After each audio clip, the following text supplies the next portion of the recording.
please don't let it be cancer. It's the last thought that I have as I slip into unconsciousness. Hours later, when I wake up in the recovery room, I blink against the bright fluorescent lights. It's the only thing that's clear in the room. Sounds are muffled. I can't tell if there's 10 people in the room, or 3, or 1. I feel as though my body weighs so much it's one with the bed. Just then, a nurse appears into my minuscule field of vision and puts her hand onto my shoulder. She says, "Codi, how are you feeling?" I squint to focus on her, and the problem is that I know in that moment she has the answer to the question I've wanted to know for months. I muster every bit of energy that I can, and I focus on her face and I ask that dreaded question.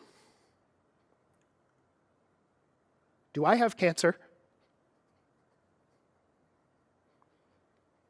Her hand slowly squeezes my shoulder, and she says a clinical answer.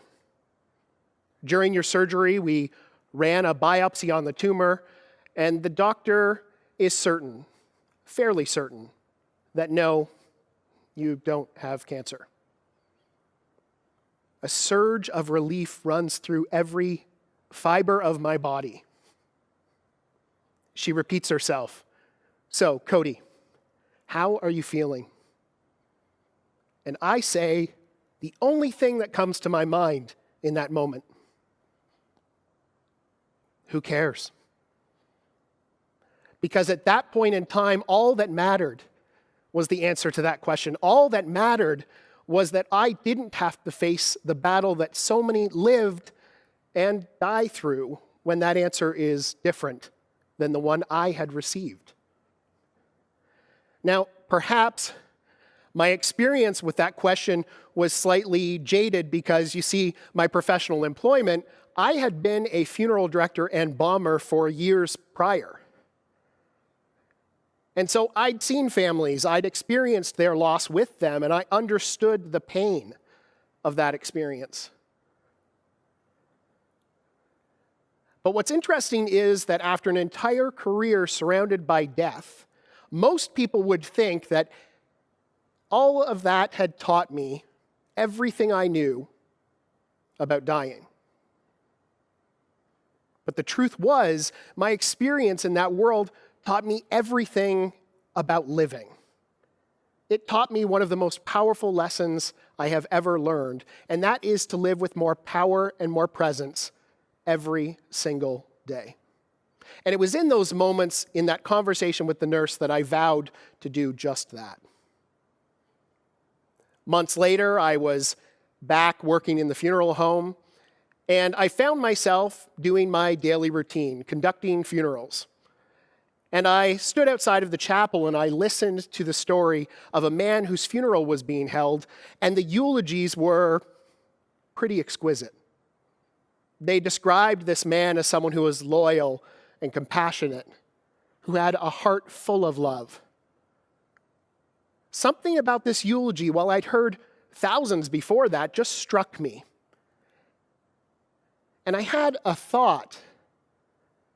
I hope they have told this gentleman what they felt about him before right now.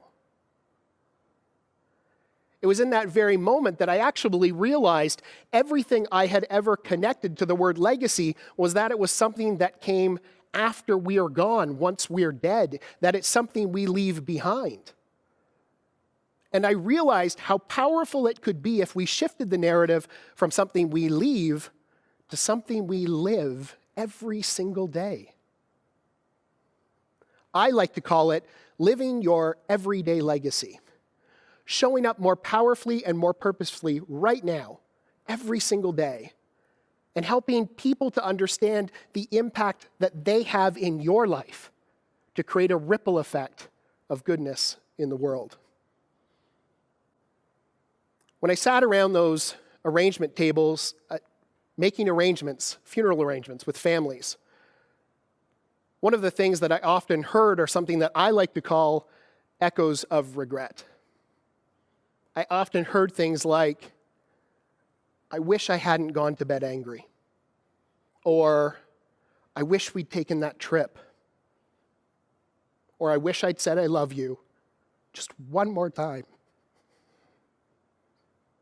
And a tiny little voice in my head always said, why did you? Or why didn't you? And I realized that when we are able to shift that narrative around legacy, when we live more purposefully, when we don't let things from our daily mundane get in the way, when we don't allow arguments to last, and we let love be present in our lives with the people who mean something to us, it changes our world like that. That when we start to live our legacies instead of leave them, magic can happen and purpose can fill our lives. Thank you.